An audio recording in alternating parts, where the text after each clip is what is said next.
A paz do Senhor, meus irmãos. Estamos aqui com o irmão Geraldo, aqui na praça, irmão Geraldo aqui.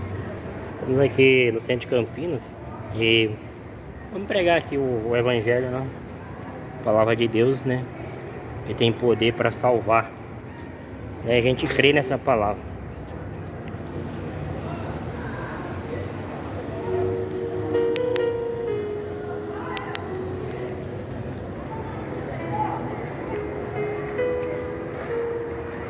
Pai, Senhor Jesus, boa tarde, pessoal de Campinas.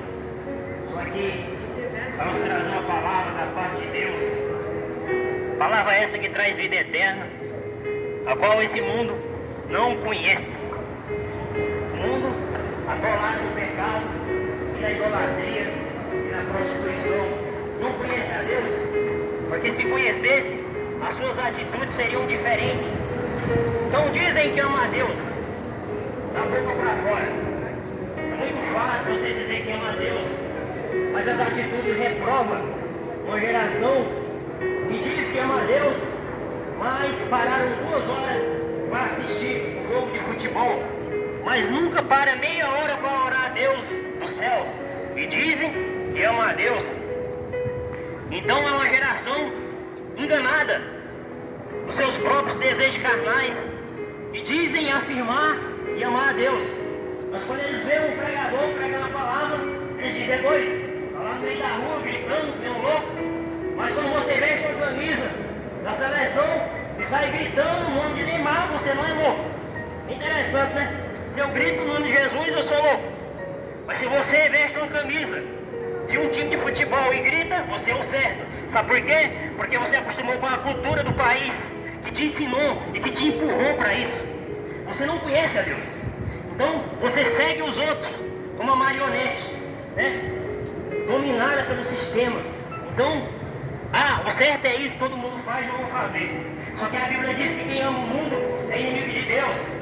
A Bíblia diz que quem quer ser amigo do mundo constitui-se inimigo de Deus. É assim que anda essa geração de Campinas. É assim que anda essa geração do Brasil. Um povo totalmente idólatra, enganado, e diz que ama a Deus. Assim veremos, segundo a palavra de Deus, se realmente você segue a Ele. Se realmente você segue a Ele. Vai passar, amiga. Vai passar, vai ficar de boa. Então, estamos aqui para trazer a palavra de Deus, a mais desprezada nos dias atuais. A mais desprezada nos dias atuais. As pessoas dizem que amam a Deus. Interessante, né?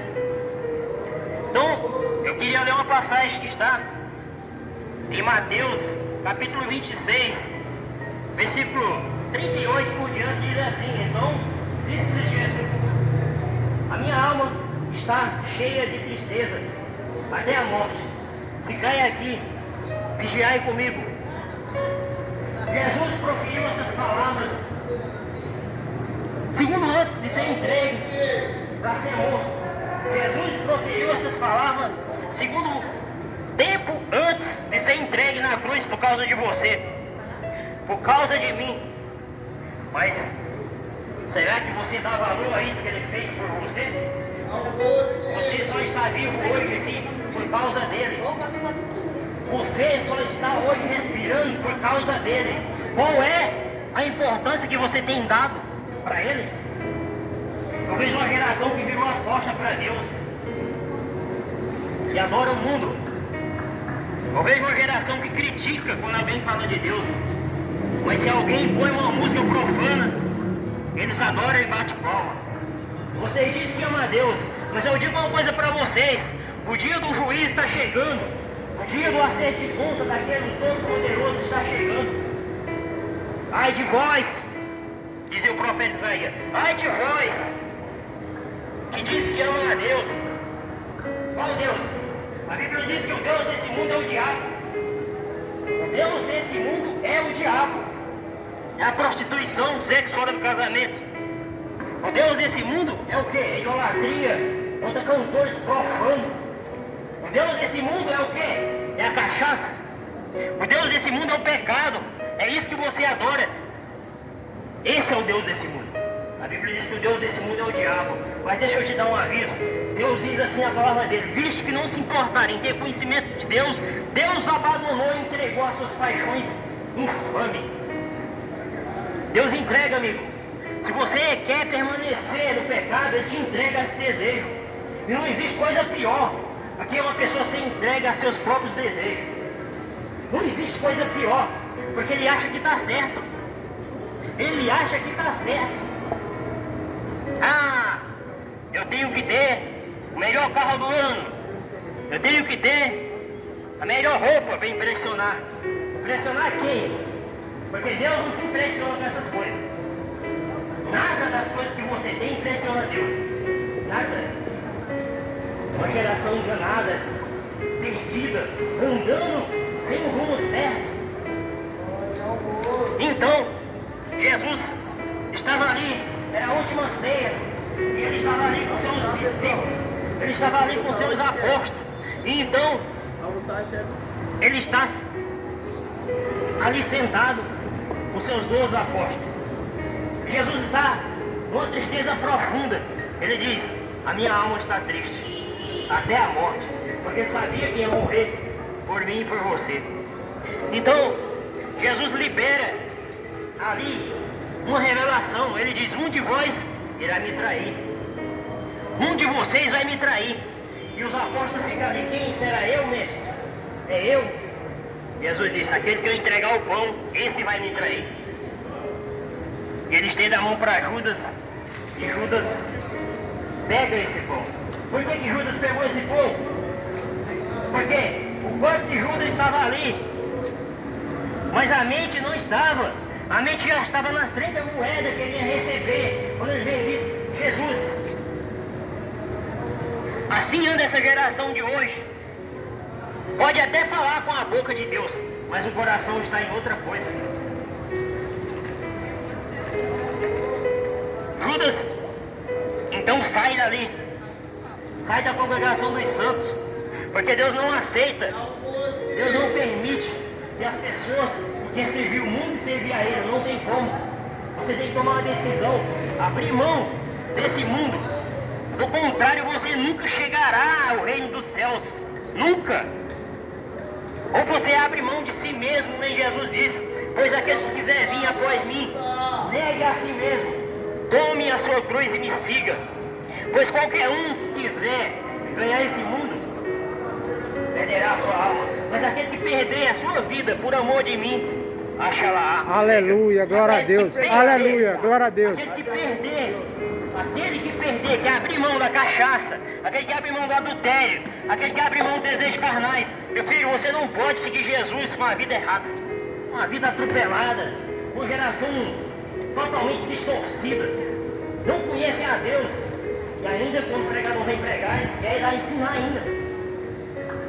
Se você quer me ensinar, meu amigo, ter uma vida correta, eu só sei que você me ensinar se você pagar suas contas em dia. Eu só sei que você me ensinar se você amar a Deus sobre todas as coisas. Eu só sei que você me ensinar se você não praticar sexo fora do casamento. Eu só sei que você me ensinar se você for correto como pai e como mãe. Não vem querer dar. Aleluia, glória a Deus, aleluia. Que anda buscando a Deus, não. A vida toda errada. Glorificado é o nome do Senhor Jesus. Aleluia. Se conserte diante de Deus e queira me ensinar, venha, eu aceito. Mas desde que você tenha uma vida correta diante de Deus. Não vem querer ensinar um pregador, se a tua vida está tudo errada, tudo atropelado, e quer ensinar. Quem que você quer ensinar? Ensinar com palavras, está cheio de mestre, está cheio de pessoas sábias que quer ensinar com a boca. Me ensine com as suas atitudes. Me ensine que você é um pai de família honesto. Me ensine que você é um marido de uma mulher só. Assim que eu quero ver. Ah não, quer me dar lição de moral? Não, aqui não. Primeiro tem uma vida correta diante de Deus, aí você vem me ensinar. Porque o Espírito Santo me mostra, tá? Pessoa atolada na cachaça quer me ensinar a pregar? Tenha paciência, né? Então, Jesus diz bem assim. Jesus vai em um monte de Getsemane. E ele convida ali, Mateus, ele convida os 3 discípulos, que eram mais próximos dele. Então, ele diz: ficai aqui comigo. Ele queria orar com eles. Ele estava com a alma triste. Ele queria pôr as suas aflições para fora. Então ele chama os melhores. Ele não é que é os melhores, porque Deus não faz acepção de pessoa, mas ele chama os 3 mais próximos. Pedro, João e Tiago, que eram os que acompanhavam Jesus. Isso ele chamou. Mas quando ele chega lá, fiquem aqui e orai comigo. Pedro, João, Tiago dormiu. Então Jesus vai orar, ele está profundamente triste, porque ele sabia que ia morrer por mim e por você. Então ele começa a suar gotas de sangue. E ele diz: Pai, se for possível, passa de mim esse cálice. E volta e acha Pedro, e João e Tiago dormindo. Então ele diz: nenhuma hora vocês podem vigiar comigo? E eu faço uma pergunta para Campinas: vocês oram? Vocês ficam uma hora diante de Deus de joelho? Porque ficar 2 horas diante de um jogo de futebol, vestir a camisa e gritar é fácil. Né? É fácil. Se chama idolatria. Idolatria. Apocalipse 21, versículo 8. Os idólatras serão lançados no lago de fogo e enxofre. Por isso que o primeiro mandamento é: amarás o Senhor teu Deus de todo o teu coração, de todo o teu entendimento. Aleluia, glória a Deus. Será que você ama? Gasta tempo na internet, 2, 3, 4 horas na frente de aplicativos e diante de Deus. É por isso que ficam reprovando quando vê a palavra de Deus, porque não conhece. Quem conhece é TikTok, quem conhece é Kawaii, quem conhece é o quê? É tudo esses aplicativos que ensinam a fazer coisas mundanas. Se você dispõe a pregar a palavra de Deus, você fica sozinho, número 1. Mas eu já sei disso. Isaías, ele não só ficava sozinho, como batia na cabeça dele, como jogava ele no poço. Eu já sei, quem quer servir a Deus, ele fica sozinho. Principalmente nesse mundo aqui. Mundo apóstata de Deus. Idólatra. Só quer saber dos desejos da carne. Deixa eu te falar. O desejo da tua carne vai te condenar. Pois ninguém pode seguir Jesus se não abrir mão dos desejos da carne. Então Jesus está orando e ele volta de novo. E ele diz, ele volta e vê os apóstolos dormindo, mas pela segunda vez. Então Jesus entende, tem vale que você vai sozinho. Ninguém pode te acompanhar. E Jesus também dá uma lição. Não é a multidão que vai te seguir, mas só aqueles mais próximos, como João, Tiago e Pedro. Mas, mesmo naquele momento, Jesus foi deixado sozinho. E naquele momento, Deus também diz, eu não vou interferir. Fala para o diabo, você também não vai interferir. Ele vai estar sozinho. Então Jesus está numa agonia profunda, ao ponto de suar sangue. A ciência não pode explicar, porque o suar sangue é uma profunda tristeza, uma depressão profunda, que faz os vasos mais próximos da pele estourar e suar sangue, derrama-se. Foi isso que Jesus teve naquele momento. Por quê? Porque ele estava carregando os pecados da humanidade inteira, os meus e os seus. E a pergunta é, qual a importância que você dá para isso, pelo que ele fez na cruz por você? Saiba de uma coisa, meu irmão. Saiba de uma coisa, minha irmã. No dia do juiz, Deus vai pedir conta de todos os seus atos. Deus vai pedir conta até dos seus pensamentos. Deus vai pedir conta de tudo o que o homem tem praticado. Ele terá que dar conta no dia do juízo. Então Jesus, na agonia profunda, ele volta e acha os apóstolos dormindo mais uma vez. Ele retorna e diz, Pai, se for possível, passa de mim esse cálice, mas não faça a minha vontade, faça a sua vontade. Aleluia. Porque Jesus, antes você tinha chegado até Pedro, falou, Pedro, tu dormes, Pedro, vigiai e orai, porque a carne, o espírito está pronto, mas a carne é fraca. É o que Jesus estava dizendo, ele pediu para Deus, Senhor, se for possível, passa de mim esse cálice. Mas como Deus, ele diz, não, não seja feita a minha vontade, eu sou homem, seja feita a tua vontade, Deus. Agora Jesus é Deus e é homem, mas nesse momento ele foi deixado só, ele foi abandonado. Então, ele está numa tristeza profunda, ele está numa tristeza profunda. Então, Jesus volta pela terceira vez e acha os apóstolos dormindo. Ele diz, levantai-vos, vocês ainda estão dormindo e repousando? E a pergunta é essa: você está dormindo? O dia do juiz está chegando, você está dormindo ainda? Esse é o aviso para vocês. Vocês estão dormindo ainda? Levanta! Levantai dentre os mortos. Vocês ainda estão dormindo, Campinas?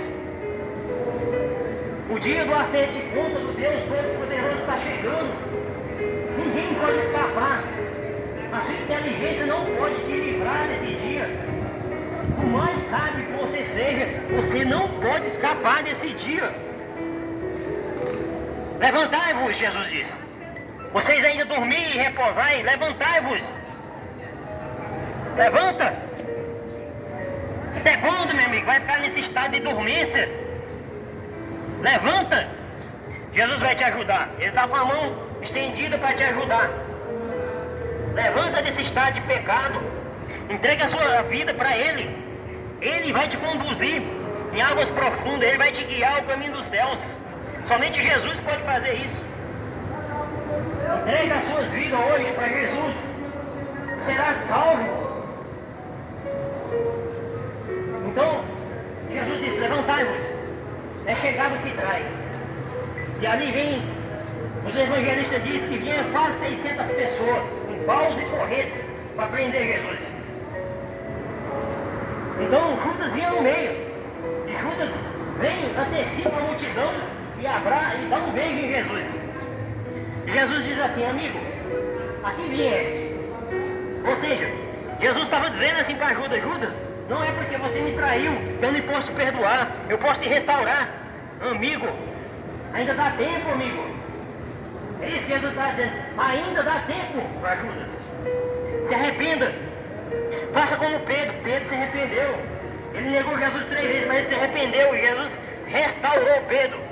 Então Jesus falou para Judas: amigo, você andou 3 anos comigo, eu ainda posso te restaurar. Mas, como a Bíblia diz que o salário do pecado é a morte, Judas, com o peso de ter traído o Filho de Deus, pegou uma corda, olhou no pescoço e se matou. Perdeu a oportunidade. O problema do pecado é esse: é que ele traz um peso terrível. O problema do pecado é que ele vai impedir o canal da fé com Deus. E você só pode se achegar a Deus por meio da fé. Mas o pecado, ele interpõe nesse meio. O pecado, ele traz dúvida. Então, você não consegue ter acesso ao trono de Deus por causa do pecado. Mas se abandonares, o Senhor pode restaurar. Se abandonar os maus caminhos, o Senhor pode restaurar. Então, Jesus, quando viu aquelas 600 pessoas com paus e corretas, ele podia muito bem correr, era de madrugada, era escuro, ele podia fugir, mas ele responde lá: a quem vocês procuram? E eles dizem: a Jesus. E Jesus diz: eu sou.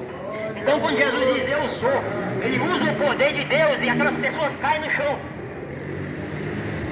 Uma pessoa caída no chão é fácil. Jesus podia ter dado até um chute neles, eles estavam no chão. Mas Jesus pergunta de novo: amigo, a quem vocês procuram? Eles dizem: a Jesus. Jesus diz: eu já disse que sou eu. Então eles prendem Jesus. E ali começa a dar bofetadas, dá só cuspir na cara dele. Mas ele suportou tudo isso por mim e por você, saiba disso. Porque era Deus, se ele quisesse, ele podia acabar com tudo ali. Mas por causa de mim e de você, ele suportou a humilhação. Ele levou cuspida no rosto, ele levou soco na cara. E Mas é meio cinzento. O sol, ninguém vê nada com o sol. então, ele disse: começaram a bater. E ali naquela madrugada levaram Jesus para ser julgado. Ninguém julga ninguém de madrugada. Mas eles estavam reunidos para condenar Jesus. Estavam combinados os dois, os fariseus da lei. Então, mandaram para Pilatos. Pilatos mandaram para Herodes. Jesus era como um saco de pancada, que jogava para um lado, jogava para o outro. Jogava para um lado, jogava para o outro. Então Pilatos disse: tu és rei? E Jesus disse: sim, eu sou, mas o meu reino não é desse mundo. Jesus veio para salvar a humanidade. Ele não veio para instalar um reino aqui nessa terra. Mas eu digo que ele vai voltar. E quando ele vai voltar como rei. Então, Pilatos pergunta: o que é a verdade? Porque Jesus disse que todos que eram a verdade seguiam ele. E ele pergunta: o que é a verdade? Não soube.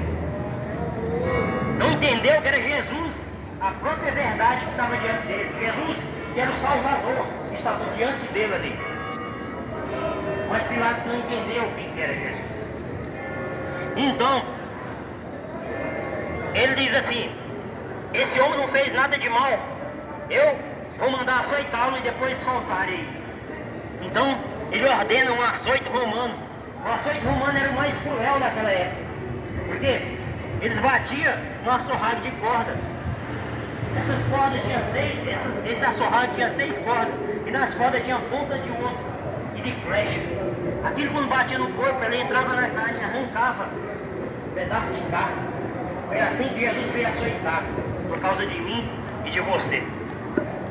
Repito a perguntar: qual a importância que dá para isso? Qual a importância?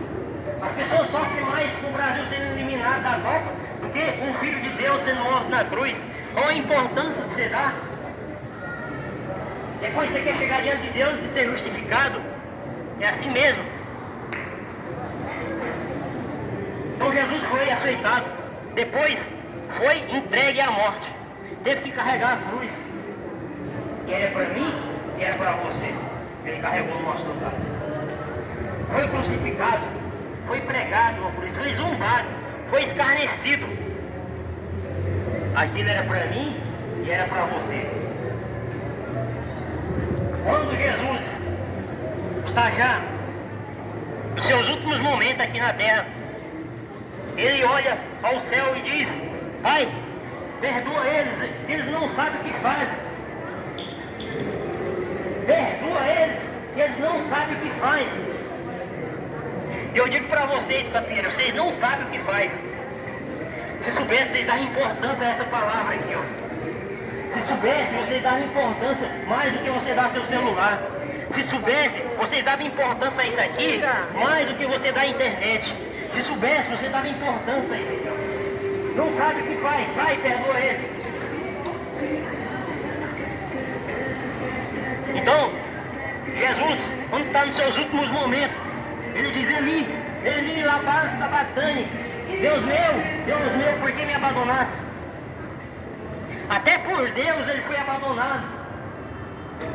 O profeta Isaías disse que ele sofreu, ele carregou os nossos pecados no seu corpo, por causa dos seus ferimentos. Por causa dos seus ferimentos, nós fomos sarados, por causa dos ferimentos de Jesus. Qual a importância que você dá para isso, meu? Qual a importância que vocês dão para isso, Campina? Jesus morreu no seu lugar. Ele foi cuspido na cara. Ele foi humilhado por causa de você, por causa de mim. Qual a importância que você dá para isso? Então, quando a morte vem até Jesus, a morte não tem poder sobre Jesus. Por quê? Porque o salário do pecado é a morte. Jesus nunca pecou. Como é que a morte ia ter poder sobre ele? Então, quando a morte chega até Jesus, Jesus olha para a morte e diz: aqui não, Pai, em tuas mãos eu entrego o meu espírito. Jesus disse: aqui não, aqui você não tem vez. Jesus disse: Pai, em tuas mãos eu entrego o meu espírito. A morte não tem poder sobre ele, como a morte não tem poder sobre aquele que entrega a vida para ele. Foi isso que ele fez. Na sua morte, ele matou a morte. Então, Jesus disse: em tuas mãos, Pai, eu entrego o meu espírito. Está consumado, está pago a conta dos pecadores. Tudo que eles fizerem está pago. Se eles me aceitarem de verdade no seu coração, entregar a sua vida para mim, está pago. Eles não fizeram nenhum pecado para ti, Pai. Eu paguei no lugar deles. E eu pergunto: qual a importância que você dá para isso? Qual a importância que você dá para o que Jesus fez por você, meu amigo? Qual a importância? Saiba que num dia você vai ter que prestar conta disso. Você tem uma alma aí dentro de você, ela vai ter que prestar conta diante do Todo-Poderoso, a cada ato, a cada palavra, a cada pensamento. Talvez você diga: não acredito. Você acreditando ou não, quando o ponto de vida sair de você, quando Deus tirar o fogo de vida, você vai ver que é verdade. Você vai ver que é verdade. Quando ele dizer assim, tornai filho dos homens, você vai ver que é verdade. Você vai ver que tudo que você tinha era de Deus, nada de você.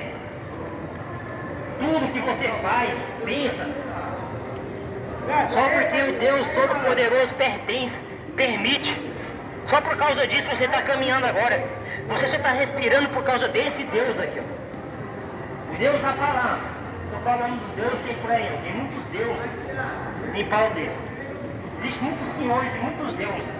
Estou falando do Deus de Israel, o Todo-Poderoso. A sua vida está nas mãos dele. Olha, quer dizer, acabou. Vamos ver, meu amigo. Mude a atitude. Busque a Jesus enquanto tem tempo. Tudo que você faz hoje é porque Deus permite. Se você respira hoje é porque Deus permite. Se você ainda está andando é porque Deus permite. Não acha que a sua inteligência é por causa da sua capacidade, não. Não, você pedir conta hoje mesmo acabou. Hoje mesmo. Saiba que o Deus que eu prego aqui, Ele é o Deus da vida. Ele é o Deus que diz lá em João 3, que a vida, lá em João 1, que diz assim, que a vida estava nele, e a vida é a luz dos homens. É Jesus Cristo, o Filho do Deus vivo. Você só respira por causa dele. Aleluia, glória a Deus. A importância que vocês dão para ele. Aleluia. A sua vida. Então, Jesus é crucificado no meio dos ladrões. Jesus é entregue para a morte no nosso lugar. Mas eis que no terceiro dia ele ressuscitou, porque Deus tinha feito essa promessa. E Jesus, ele é o primogênito dos que ressuscita, e todo aquele que crê nele ressuscitará também. Todos aqueles que entregam a vida para ele serão ressuscitados para morar com ele, porque ele disse: vou para o meu Pai e Pai vosso, vou lhes preparar-vos lugar. Ele falou para os apóstolos. Ele fala para qualquer um que se torna discípulo dele. A minha esperança é essa. A minha esperança é o dia que o Senhor me chamar para estar com Ele. Não nesse mundo aqui. Esse mundo caído, a falar de pecado. Esse mundo não me interessa. O que me interessa é quando Jesus vê: Manuel, venha. Essa é a minha alegria. Estar com Ele. Então, quando Jesus ressuscita, Ele passa 40 dias pregando para os apóstolos. E quando chega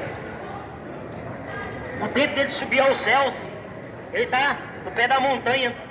E ele começa a subir com 2 anjos que veio para escoltá-lo. E ele começa a subir e os apóstolos ficam admirados olhando aquela cena. Então os anjos voltam e descem e falam: varões Galileu, por que admirais? Esse mesmo Jesus que subiu, da mesma forma que ele subiu, ele vai voltar, aleluia. Aleluia, glória a Deus. Aleluia, eu creio. Na palavra do Senhor. Da mesma forma que ele subiu, ele vai voltar. Então, aqueles 2 anjos, é os 2 anjos agentes que vai conduzir Jesus até os céus. E quando ele chega aos portões dos céus, lá de dentro, os anjos, os querubins, respondem. Os anjos, primeiramente, os anjos que estão de fora, dizem: abris o portão celestial e entrará o Rei da Glória. Então os anjos que estão lá dentro dizem assim: quem é esse Rei da Glória? Porque eles não entendem quem está ali. Então os anjos que estão escoltando Jesus dizem: ele é o Senhor dos exércitos, o Deus Todo-Poderoso, forte na batalha. Abrir os portões celestial e entrará o Rei da Glória. Então Jesus entrou e subiu e sentou à destra do Pai. E o Pai disse assim: senta-te à minha direita, até que eu coloque os teus inimigos por escabelo dos teus pés. Porque todos, no céu, na terra e no inferno, terão que reconhecer que Jesus é o Todo-Poderoso. Foi assim que o Pai quis. Aleluia, assim glória a Deus, aleluia. Se você não adora Jesus hoje, não se dobra diante dele. Aleluia. No dia do juiz, você vai se dobrar diante dele. A sua língua vai confessar que ele é o Senhor. É melhor confessar agora por amor, né? Porque no dia se confessar e ser lançado do lado de fogo no enxofre. Pois é isso que ele vai fazer. Porque toda língua confessará todo joelho se dobrará diante dele, porque foi assim que Deus quis, porque foi assim que Deus exaltou Jesus acima até do próprio nome dele. Deus diz: senta à minha direita até que eu coloque os teus inimigos por debaixo dos teus pés. E esse dia está chegando. Então Deus olhou para os anjos e falou assim: de todos os anjos do céu adorem. Aleluia. Só se adora a Deus. Então Jesus é Deus. Só se adora a Deus. O que é Jesus então? Jesus é a palavra que sai da boca de Deus. E como foi que Deus fez o mundo? E façamos o mundo, façamos o homem, e façamos a divisão entre a luz e a escuridão, e façamos as águas, a terra. Foi através da palavra. Jesus é o verbo encarnado de Deus. É o verbo de ação que cria todas as coisas. João 1, verso 1 vai dizer assim: no princípio era o verbo, e o verbo estava com Deus, e o verbo era Deus. Por ele foi feito todas as coisas. E nada do que foi feito sem ele se fez. Então, Jesus é o verbo de ação de Deus que realiza todas as coisas. Jesus é aquele que tem a sua vida nas mãos dele. Louvado seja o nome do Senhor para sempre. Amém. Amém. Muito barulho. Glória a Deus.